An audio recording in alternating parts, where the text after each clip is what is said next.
नमस्कार, हिमाचल बुलेटिन में आपका स्वागत है। पेश है आज के समाचार। मुख्यमंत्री श्री जयराम ठाकुर ने आज शिमला में मीडिया के प्रतिनिधियों से बातचीत करते हुए कहा कि इस वर्ष सर्दी के मौसम में भारी बर्फबारी के बावजूद राज्य सरकार ने इससे प्रभावित क्षेत्रों में रिकॉर्ड समय में विद्युत और पानी की आपूर्ति बहाल की है। उन्होंने कहा कि वाहनों का सुचारू संचालन सुनिश्चित करने के लिए बर्फबारी से प्रभावित क्षेत्रों में पर्याप्त संख्या में मशीनरी और लोग तैनात किए गए हैं। उन्होंने कहा कि पर्यटकों को किसी भी दुर्घटना से बचने के लिए सुबह के समय बर्फीले क्षेत्रों में अपने वाहन सावधानी से चलाने का परामर्श दिया गया है। मुख्यमंत्री ने कहा, बहुत ज़्यादा बर्फबारी के कारण स्पैन भी लंबा रहा और उसके कारण सड़कें अवरुद्ध हुई और कुछ जगह बिजली भी प्रभावित हुई और पेयजल योजनाएं भी। लेकिन मुझे इस बात को लेकर के संतोष है कि कम से कम बिजली रिस्टोर करने की बात जहाँ तक आ रही है, अधिकांश जगह बिजली रिस्टोर कर दी गई है। जहाँ सड़कों की बात भी आ रही है, सड़कें भी 80% से ज़्यादा जो मेन रोड्स हैं वो सारी की सारी जो है वो रिस्टोर कर दी गई है। और इसी तरह से पेयजल योजना है तो इससे भी ज़्यादा रिस्टोर हो चुकी है। अब की बार बर्फ़ ज़्यादा पड़ी है। बर्फ़ ज़्यादा पड़ने के साथ साथ में स्पैन भी बहुत लंबा रहा, उसके कारण थोड़ी कठिनाई ज़रूर हुई है। लेकिन डिस्ट्रिक्ट एडमिनिस्ट्रेशन ने भी बहुत अच्छा कोऑर्डिनेशन के साथ काम किया। पीडब्ल्यूडी डिपार्टमेंट, इलेक्ट्रिसिटी बोर्ड और उसके साथ साथ में आईपीएस डिपार्टमेंट ने अच्छी तरह से काम किया है। बहुत ज़्यादा फिर भी उसके बावजूद भी जहां शिमला में इतनी बर्फबारी पड़ती तो शिमला में भी 2-2, 3-3 दिन कई बार बिजली चले जाती थी, लेकिन नहीं गई। तो ऐसे में मैं कह सकता हूँ कि कोशिश हुई है। हमारा एडमिनिस्ट्रेशन तैयार था, हमारे अधिकारी कर्मचारी भी तैयार थे। मुख्यमंत्री श्री जयराम ठाकुर के कुशल नेतृत्व में प्रदेश सरकार ने पिछले 4 वर्षों के दौरान अनेक नई योजनाएं एवं कार्यक्रम आरंभ किए हैं ताकि प्रदेशवासियों का व्यापक कल्याण सुनिश्चित किया जा सके। वृद्धजनों को बेहतर आर्थिक सुरक्षा प्रदान करने के लिए सरकार ने बिना आय सीमा के सामाजिक सुरक्षा पेंशन प्राप्त करने की आयु सीमा को 80 वर्ष से घटाकर 70 वर्ष किया है। राज्य में 6,35,000 लाभार्थियों को सामाजिक सुरक्षा पेंशन प्रदान की जा रही है। पेश है एक रिपोर्ट।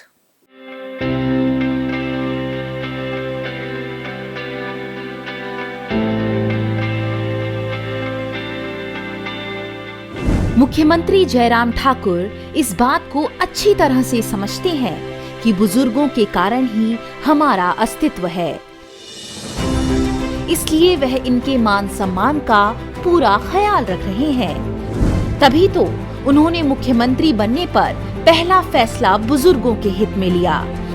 इसमें उन्होंने सामाजिक सुरक्षा पेंशन की पात्रता की आयु 80 वर्ष से घटाकर 70 वर्ष कर दी। इसमें आय की कोई सीमा नहीं रखी गई। हिमाचल की करीब 90% आबादी गांव में रहती है। गांव में पले बड़े जयराम ठाकुर यह भली भांति समझते थे कि वृद्धा पेंशन के रूप में 750 रुपए की रकम गुजर बसर के लिए पर्याप्त नहीं है। इसलिए उन्होंने पेंशन की राशि को 2 गुना बढ़ाकर 1500 रुपए कर दिया। वित्त वर्ष 2017-18 में राज्य में 4,13,000 बुजुर्ग, विधवा, परित्यक्त, बेसहारा महिलाएं, दिव्यांगजन, ट्रांसजेंडर व कुष्ठ रोगी सामाजिक सुरक्षा पेंशन प्राप्त कर रहे थे। तब इस योजना में सालाना 410 करोड़ रुपए व्यय किए जा रहे थे।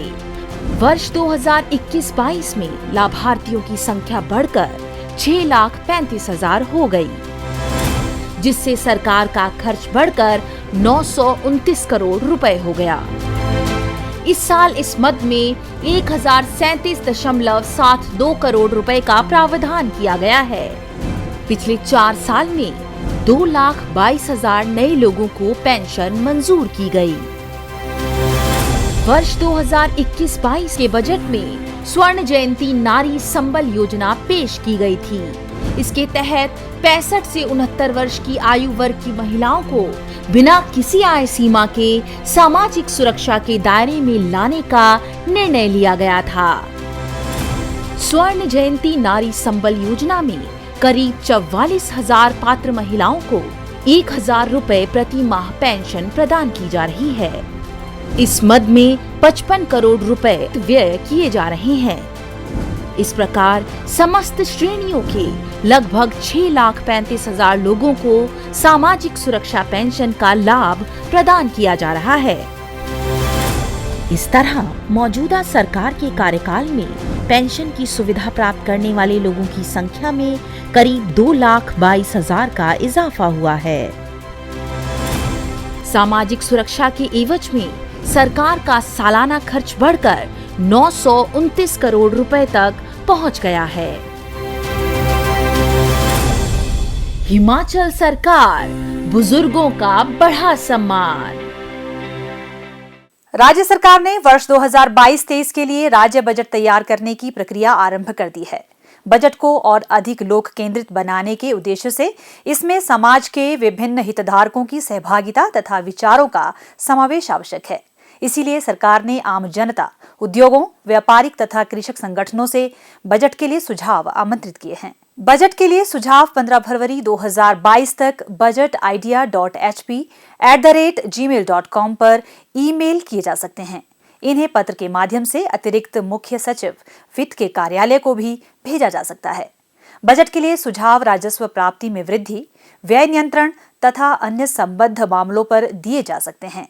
इससे बजट निर्माण में पारदर्शिता, खुलापन, प्रतिक्रियात्मक तथा सहभागी दृष्टिकोण को बढ़ावा मिलेगा।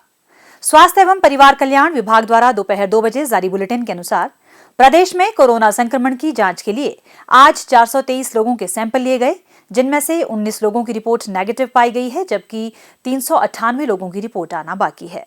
अभी तक 43,48,060 लोगों की जांच की जा चुकी है, जिनमें से 40,71,114 सैंपल की जांच नेगेटिव पाई गई है।